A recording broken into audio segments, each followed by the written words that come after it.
warahmatullahi wabarakatuh. Baik, di sini saya Siti Aisyah akan menyampaikan materi mengenai landasan hukum, audit dan kontrol dalam perbankan syariah. Yang pertama, landasan hukum yang pertama yaitu dasar hukum dalam Al-Quran. Itu telah dijelaskan dalam surat Al-A'raf ayat 85, yang artinya, dan kami telah mengutus kepada penduduk Madian, saudara mereka Su'aib, ia berkata, "Hai hambaku, sembahlah Allah, sekali-kali tidak ada Tuhan bagimu selainnya. Sesungguhnya telah datang kepadamu bukti yang nyata dari Tuhanmu. Maka sempurnakanlah takaran dan timbangan, dan janganlah kamu kurangkan bagi manusia barang-barang takaran dan timbangannya. Dan janganlah kamu membuat kerusakan di muka bumi sesudah Tuhan memperbaikinya. Yang demikian itu lebih baik bagimu jika betul-betul kamu orang-orang yang beriman." Yang kedua, landasan hukum pada al-hadis, salah satunya yaitu hadis riwayat Abu Dawud dari Abu Hurairah. Rasulullah Shallallahu Alaihi Wasallam bersabda, "Aku jadi orang yang ketiga antara dua yang berserikat selama yang satu tidak berkhianat kepada yang lainnya. Apabila yang satu berkhianat kepada pihak yang lainnya, maka keluarkanlah aku darinya." Itu tadi landasan hukum, audit dan kontrol dalam perbankan syariah dalam Al-Quran dan Al-Hadis. Selanjutnya yaitu di sini saya akan menyampaikan mengenai undang-undang accounting atau auditing atau standar dalam accounting dan auditing dalam perbankan syariah atau keuangan syariah. Yang pertama yaitu ada tujuan dan konsep akuntansi keuangan untuk lembaga keuangan. Yang kedua itu ada standar akuntansi untuk lembaga keuangan khususnya yaitu bank. Yang ketiga itu ada tujuan dan standar auditing untuk lembaga keuangan. Yang keempat itu ada kode etik untuk akuntansi dan auditor lembaga keuangan. Mungkin itu saja yang dapat saya sampaikan, kurang lebihnya saya mohon maaf. Terima kasih.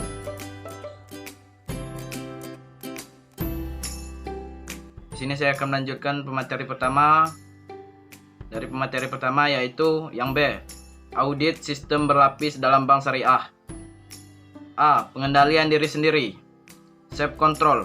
Pengendalian atas diri sendiri merupakan lapisan pertama dan utama dalam diri setiap karyawan bank syariah. Sehingga peran bagian sumber daya insani dalam memilih karyawan yang tepat merupakan syarat mutlak adanya peran lapisan kontrol yang pertama ini secara optimal.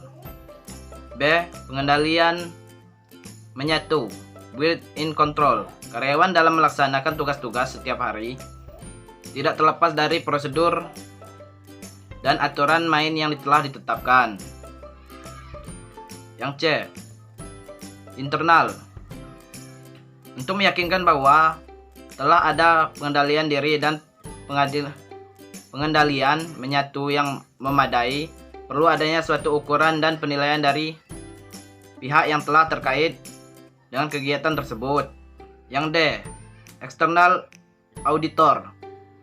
Pengaudit dan eksternal memberikan masukan kepada manajemen bank mengenai kondisi bank yang bersangkutan. Dari audit eksternal diharapkan adanya suatu penilaian yang sangat netral terhadap objek-objek yang diperiksa.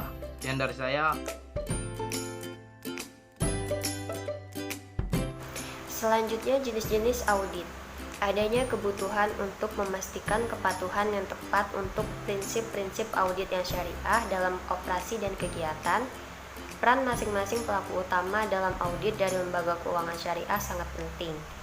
Pelaku audit lembaga keuangan syariah. Yang pertama, auditor internal. Pemeriksaan yang dilakukan auditor internal lebih rinci dibandingkan dengan pemeriksaan yang dilakukan oleh auditor eksternal. Internal auditor tidak memberikan opini terhadap kewajaran laporan keuangan karena auditor internal merupakan orang dalam perusahaan yang tidak independen. Laporan internal auditor mencakup pemeriksaan mengenai kecurangan dan penyimpangan, kelemahan pengendalian internal, dan rekomendasi perbaikan. Audit internal dibagi menjadi yang pertama, Komite Audit dan Tata Lembaga Keuangan Islam. Komite ini bertanggung jawab untuk fungsi-fungsi berikut: sistem pengendalian internal dan penggunaan rekening investasi terbatas, kepatuhan syariah, rekening sementara dan tahunan, dan praktek akuntansi dan audit. Selanjutnya, Dewan Pengawas Syariah bertanggung jawab untuk mengeluarkan fatwa, merumuskan kebijakan sesuai dengan syariat, dan memberikan dukungan syariah dengan produk dan jasa dari lembaga keuangan Islam. Peran dasar mereka adalah sebagai persetujuan atau stamping otoritas.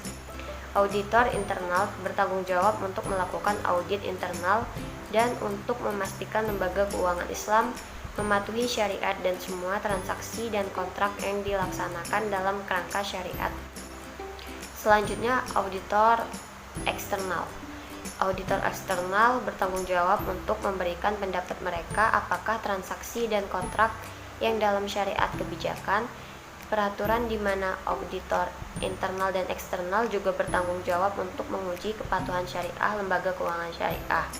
Studi Qasim menemukan bahwa beberapa responden lebih suka praktek syariat audit yang akan dilakukan oleh orang-orang yang memenuhi syarat dalam syariat saja.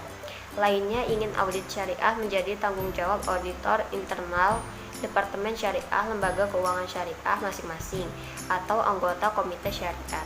Sekian penjelasan dari saya.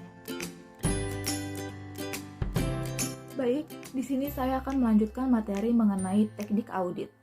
Teknik audit dilakukan oleh orang yang berkompeten yang mengumpulkan data serta mengevaluasinya secara sistematis dan objektif tentang kegiatan pada suatu perusahaan yang diaudit. Orang yang melaksanakan audit ini harus merupakan individu yang berkompeten, objektif, serta tidak memihak yang disebut dengan auditor. Pembuktian dari audit ini memiliki tujuan untuk memverifikasi bahwa perusahaan yang diaudit ini sudah melakukan atau menyelesaikan pekerjaannya secara regulasi, standar, serta praktek yang diterima dan disetujui pada kesepakatan awal bersama. Nah, adapun teknik-teknik audit antara lain, yang pertama yaitu observasi. Observasi ini adalah melihat sebuah objek dengan secara hati-hati dan berkala dalam periode waktu yang sudah ditentukan, bertujuan untuk membuktikan keadaan perusahaan tersebut yang menjadi objek yang sedang bermasalah. Teknik ini dapat dilakukan dengan jarak jauh sehingga pihak yang diobservasi tidak menyadarinya. Teknik audit selanjutnya yaitu inspeksi. Inspeksi adalah memeriksa sebuah objek dengan cara teliti dan menyeluruh atas seluruh catatan, dokumen, serta objek yang berwujud. Teknik ini akan dilaksanakan secara mendadak tanpa pemberitahuan sebelumnya. Selanjutnya yaitu teknik audit opname. Opname ini adalah merupakan pemeriksaan secara langsung dengan menghitung nilai kondisi, lalu membandingkan jumlah yang seharusnya ada dan mencari perbandingan yang terjadi pada objek audit tersebut. Selanjutnya yaitu teknik audit scanning. Teknik audit scanning ini merupakan dengan melakukan perkalian secara cepat atau menelaah keadaan dan menemukan hal yang mengganjal pada dokumen atau data tersebut. Terima kasih. Itu saja materi dari saya. Baiklah, di sini saya akan melanjutkan materi dari Saudari Maya mengenai teknik audit. Selanjutnya itu ada footing dan cross footing. Footing dan cross footing adalah menguji atas kebenaran perhitungan atau penjumlahan secara horizontal maupun vertikal. Lalu ada rekonsiliasi. Rekonsiliasi adalah mencocokkan antara dua data yang dipisahkan mengenai hal yang sama tapi dikerjakan pada unit yang berbeda. Selanjutnya ada tracking. Tracking adalah menelusuri landasan transaksi dari bukti, lalu melihat buku atau catatan dalam penyajian informasi. Tujuannya untuk menguji kelengkapan transaksi tersebut. Nah, selanjutnya itu ada vouching.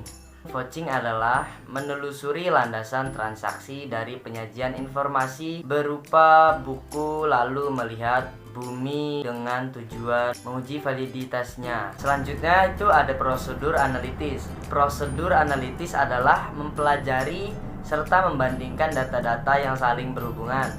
Teknik ini melingkupi perhitungan serta penggunaan rasio sederhana seperti analisis vertikal. Perbandingan antara jumlah sebenarnya dengan historis data penggunaan matematika dan statistika seperti analisis regresi diperlukan pada teknik audit prosedur analitis ini. Selanjutnya itu ada konfirmasi.